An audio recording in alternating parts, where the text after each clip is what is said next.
Hello guys, నేను మీ సాయి తేజ. ఈరోజు ఇంకొక ఇంపార్టెంట్ అప్డేట్తోనైతే మీ ముందుకు వచ్చిన. ఆ ఇంపార్టెంట్ అప్డేట్ ఏంది అంటే డీలిమిటేషన్. చాలామందికి చాలా డౌట్స్ ఉన్నాయి. అసలు డీలిమిటేషన్ అంటే ఏంది, దానివల్ల అడ్వాంటేజ్ ఏంది, మళ్ళీ అది ఇప్పుడు నేనేందంటే ఈ వీడియోలో డీలిమిటేషన్ గురించి మీకు కంప్లీట్గా ఎక్స్ప్లెయిన్ చేస్తాను. వీడియోని లాస్ట్ వరకు అయితే చూడండి, ఓకేనా? ఫస్ట్ డీలిమిటేషన్ అంటే ఏంది? డీలిమిటేషన్ ఏంటంటే అకార్డింగ్ టు ద అమెండ్మెంట్, మనకి రాజ్యాంగంలో ఒక స్పెషల్ అమెండ్మెంట్ ఉంది. అకార్డింగ్ టు ద 131 ఆర్టికల్ ప్రకారం మనకి ఈ రాజ్యసభ లోక్సభ సీట్లు ఏవైతే ఉన్నాయో వాటిని పెంచుతారు అనమాట, వాటిని ఇంక్రీజ్ చేస్తారు సీట్లు. అలాగే మనకి ఈచ్ అండ్ ఎవ్రీ స్టేట్, మన ఇండియాలో ఉన్న 29 స్టేట్స్లో అసెంబ్లీ సీట్లు పెరుగుతాయి, అలాగే పార్లమెంట్ సీట్లు కూడా పెరుగుతాయి.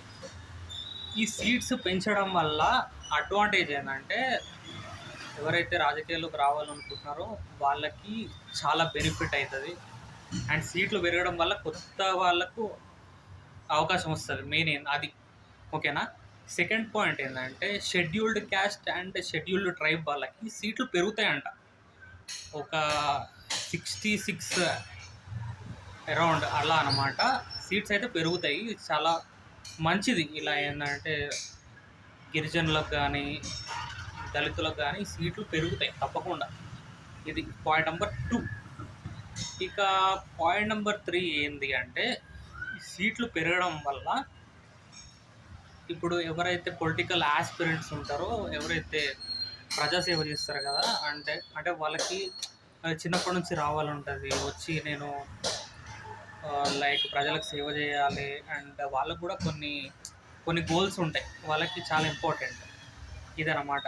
ఈ సీట్లు పెంచడం వల్ల ఏంది అంటే అడ్వాంటేజ్ ఉంది, డిసడ్వాంటేజ్ ఉంది. ఇప్పుడు ఏంటంటే చాలామంది అనుకుంటారు, అన్న ఇప్పుడు మరి డీలిమిటేషన్ వల్ల సీట్లు పెరుగుతాయి, దానివల్ల మరి అడ్వాంటేజ్ ఉందన్న, మరి డిసడ్వాంటేజెస్ ఏం లేవా అంటే అప్పుడు ఏమైందంటే అకార్డింగ్ టు ద 2011 సెన్సెక్స్, అప్పుడు జనాభా లెక్కల ప్రకారం ఏమైంది అంటే అప్పుడు చేయాలి ఇది డీలిమిటేషన్, కాకపోతే బాగా లేట్ అయిపోయింది. ఈ డీలిమిటేషన్ ఎలా అంటే అప్పుడు 1971లో అప్పుడు ఇందిరాగాంధీ గవర్నమెంట్ ఉన్నప్పుడు ఏం చేసిర్రు అంటే ఈ జనాభాని కంట్రోల్, అప్పుడు జనాభా అనేది విపరీతంగా ఉండేనంట ఒకప్పుడు. అట్లా అనమాట, జనాభాని కంట్రోల్ చేయడానికి వీళ్ళు ఇది అప్పుడు ఏం చేసారు అంటే నార్త్ ఇండియా, సౌత్ ఇండియా, మన హోల్ ఇండియా, సారీ నేను దేశాన్ని విడగొట్టడం నా ఉద్దేశం కాదు, అంటే నీకు చెప్తున్నాను జస్ట్ నార్థన్ పార్ట్ ఆఫ్ ఇండియాలో పాపులేషన్ అనేది వాళ్ళు సరిగ్గా కంట్రోల్ చేయలేదు.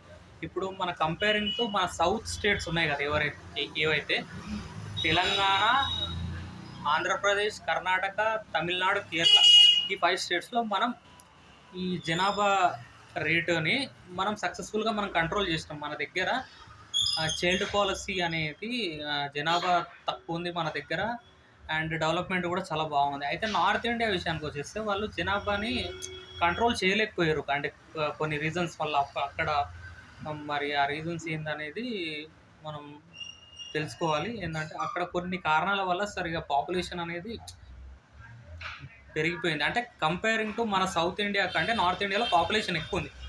ఇప్పుడు ఈ పాపులేషన్ ఎక్కువ ఉంది కదా, ఇప్పుడు లైక్ మన తెలంగాణలో ఇప్పుడు ఎన్ని ఉన్నాయి, మనకి 17 ఎంపీ సీట్లు ఉన్నాయి కదా.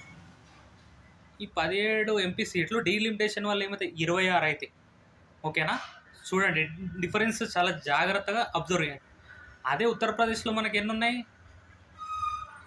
120 ఏమి ఉన్నట్టున్నాయి కదా. అండ్ ఉత్తరప్రదేశ్ ఇంకోటి ఏంటంటే హైయెస్ట్ పాపులేషన్ అనమాట, మన ఇండియాలోనే హైయెస్ట్ పాపులేషన్ ఉన్న స్టేట్ ఏదంటే ఉత్తరప్రదేశ్. ఇప్పుడు ఉత్తరప్రదేశ్లో హైయెస్ట్ పార్లమెంట్ సీట్స్ ఉన్నాయి ఆల్ ఓవర్ ఇండియాలో. ఉత్తరప్రదేశ్ తర్వాత మనకి మధ్యప్రదేశ్, గుజరాత్, వెస్ట్ బెంగాల్ అనమాట, ఇక్కడ హైయెస్ట్ పార్లమెంట్ సీట్స్ ఉన్నాయి. ఏంటంటే ఈ నార్త్ ఇండియన్ స్టేట్స్లో ఉత్తరప్రదేశ్లో మనకి ఏమని చెప్పినా కానీ 120 పార్లమెంట్ సీట్స్ ఉంటాయని చెప్పిన. ఈ 120 వచ్చేసి మనకి 180కి ఇంక్రీజ్ అవుతాయి అనమాట.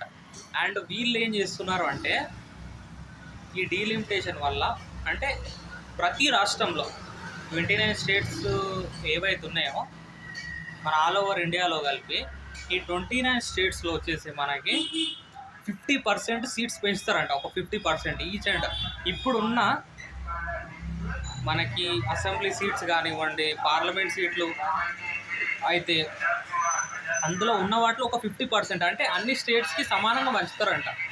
ఓకే, అన్ని స్టేట్స్కి సమానంగా పంచుతారంట. అయితే ఇప్పుడు వచ్చే మనకి వర్షాకాల సమావేశాలు ఉన్నాయి కదా పార్లమెంట్లో, ఈ బిల్లు పాస్ అయ్యే ఛాన్స్ అయితే ఉంది. మోస్ట్లీ ఏంటంటే మెజారిటీ ఇప్పుడు ఇప్పుడు మనకి సెంట్రల్లో ఉన్న గవర్నమెంట్లో మెజారిటీ ఆఫ్ ద సీట్స్ ఉంటే అది బిల్లు పాస్ అయిపోతుంది. మ్యాక్సిమం 99% అయితే పాస్ అయ్యే ఛాన్స్ ఉంది.